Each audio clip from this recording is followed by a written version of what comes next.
Sagittarius, hi! Welcome to Mystic Queen PH at ito ang inyong weekly reading for September 9 to 15, 2024. If you are interested in private readings, meron tayong link sa description at sa pinned comment. Paka-check na lang information kung paano mag-book for a private reading. Ayan, let's see what's coming to you, Sagittarius. Ngayong September 9 to 15. Your overall energy, the 7 of Wands. Parang ipagtatanggol mo yung sarili mo. Ngayong week na to, pwedeng merong mga taong kina-question yung ginagawa mo. Halimbawa, pinag-iinitan ka sa trabaho, or merong mga taong nang babash sa'yo, lalo na if you are someone na very open sa social media. Maari ding merong mga taong magte-try na mag-take advantage sa'yo dahil you're someone na talagang bigay todo, no? So, this is a time for you to reflect on setting boundaries. So, kailangan hindi laging all out, no? Lalo na sa mga pabor na ibinibigay mo sa ibang tao.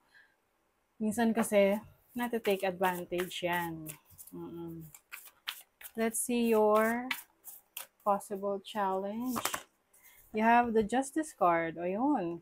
Parang maaring nahihirapan ka ngayon na magbalanse ng situation mo, or kung meron kang decision making, maaring nahihirapan kang pumili, no? Kung meron kang kailangang pagpilian ngayon. So, it's time for you to cleanse and yung ba parang clear your mind, ganyan, para mas makita mo kung ano yung talagang tamang decision for your situation. This can be regarding a relationship, or pwedeng situation mo na kung ano yung gagawin mo sa situation mo, or kung meron kang dapat iwanan na sitwasyon, or dapat piliin when it comes to your career.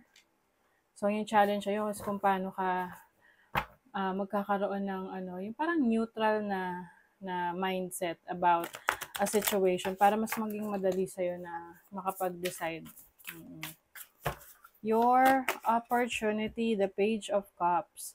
So, meron ka ngayong inaalagaan na pangarap. So, maaring meron kang gustong simulan, pwedeng yan ay nararamdaman mo na ngayon na gusto mong gawin. So, you have to make sure na, kumbaga, you are tapped into your creativity. Na halimbawa, meron kang gustong simulang business, o kaya trabaho, no? You have to make sure na gusto mo yon. Hindi dahil napipilitan ka lang, or merong taong gustong gawin mo lang yon for their benefit. So, it's time for you to, you have the opportunity na mag-focus talaga dun sa kung ano yung bagay na gusto mong gawin. Gusto mong i-pursue sa buhay. Something na mas makakapagpa-enhance pa ng iyong talento, ng iyong creative minds, okay? So, pwede rin itong meron kang opportunity to explore yung iyong creative ideas. Your blessing is the Two of Swords. Oh, kanina pa tayo nag-uusap about decision making. So, yung blessing sa'yo, makakapag-decide ka ng best para sa'yo. I think you will have this clarity in your mind, no? Ngayong week na to, kung may mga gumugulo man sa isip mo, huwag ka mag-alala. Kasi bago matapos ang linggong ito, may sagot na yan. Like from, within September 9 to 15, okay? So, let's see your money, career, finances. Money, career, finances. The Star, wow! So, the Star is about your hopes, your dreams, yung mga goals mo sa buhay, in your career. I feel like mas malinaw na sa'yo yung gusto mong i-push, gusto mong i-pursue, yung gusto mong maabot. And I also see that there are some people na sumusuporta sa iyong vision, sumusuporta sa iyong mga pangarap.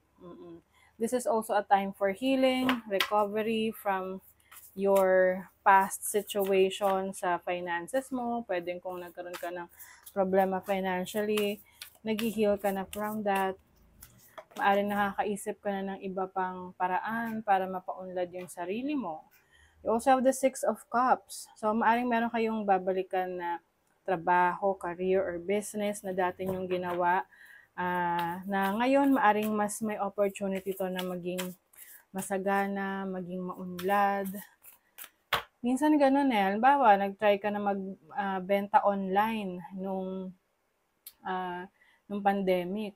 Tapos nung ano na, okey na, nakabalik ka na sa work, hindi mo na siya nabigyan ng panahon. So, maaaring ngayon may pagkakataon ka na balikan yung pagbebenta online dahil still patok na patok pa rin siya, 'di ba?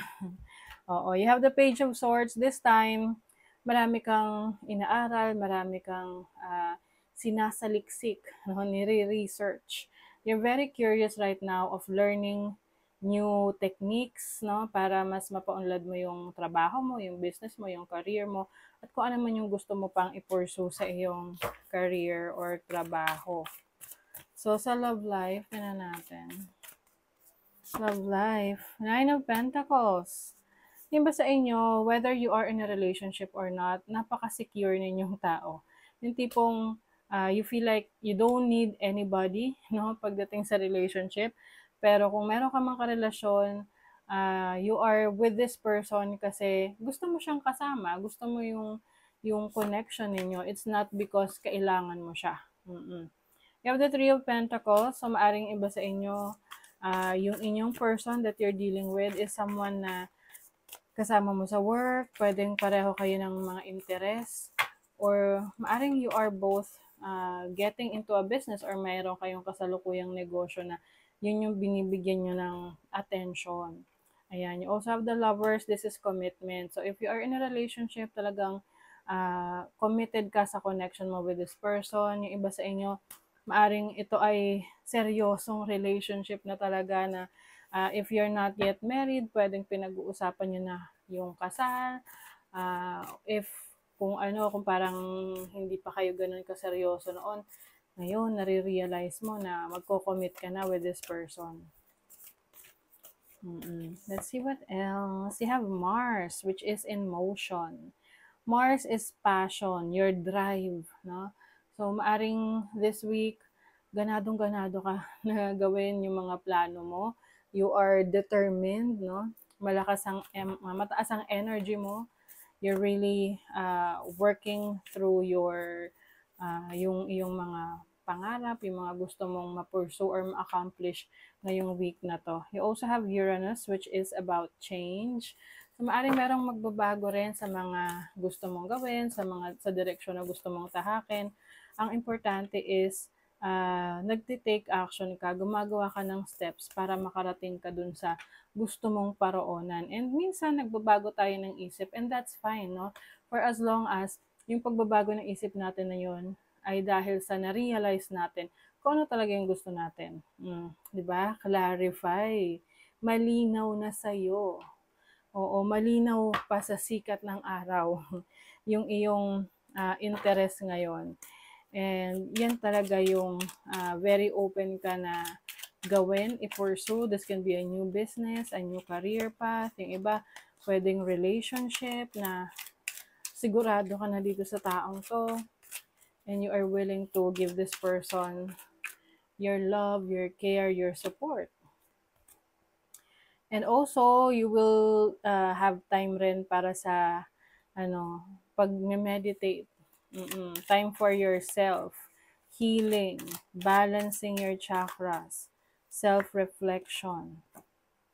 Meron ditong blockages, okay? So, itong blockages na to or obstacle, temporary lang to. Kailangan maging aware ka na dun sa journey mo, meron at merong mga madadaanan ka na may lubak o kaya may bato.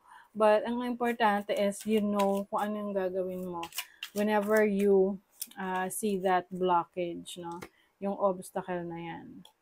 And then you have master, o meron ka ma-master na craft. You're going to master a skill. Na kumbaga ikaw yung mapagtatanungan lagi tungkol dyan. Masasabing ikaw ay expert. Elevate. Oh, you are elevating your self-worth. You get what you believe you deserve. It's time to raise your standards. Wow. So I think part ng change ninyo is yung pagse-set ninyo ng mas mataas na standards para sa mga goals ninyo or gusto nyo ma-achieve sa trabaho nyo, sa career nyo, or sa plano nyo moving forward. Okay? So there's elevation, there's an upgrade for you, Sagittarius. So that is your reading. Thank you so much. Bye.